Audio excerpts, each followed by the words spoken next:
गणपति जी जब कहीं के उत्सव में आते हैं तो पूरे ब्रह्मांड के साथ आते हैं। अकेले तो हमें पसंद ही नहीं है, ये चीज उनके साथ होती है। पर जब वो कहीं जाते हैं तो आप देखेंगे कि गणपति जब उत्सव में आ रहे हैं तो ब्रह्म लोग के सारे देवता समझ जाते हैं कि कुछ न कुछ अच्छा होने वाला है। आज यहाँ पर जब गणपति आए तो पीछे कौन आए होंगे, गैस करो।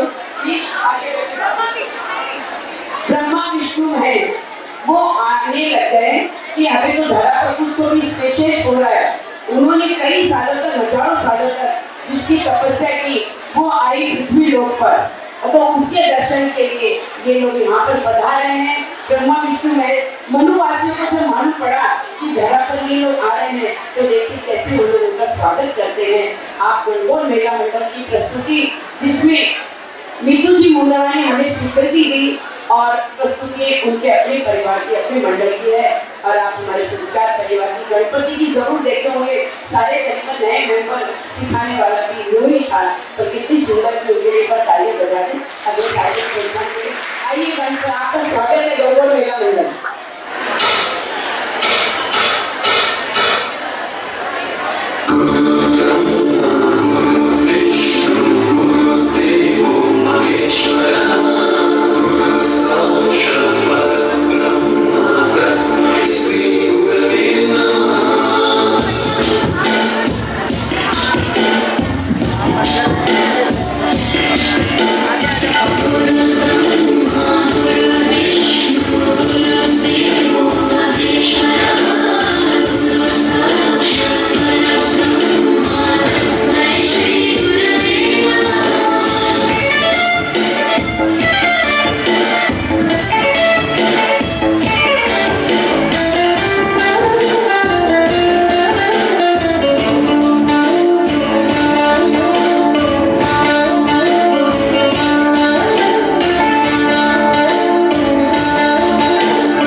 Krishna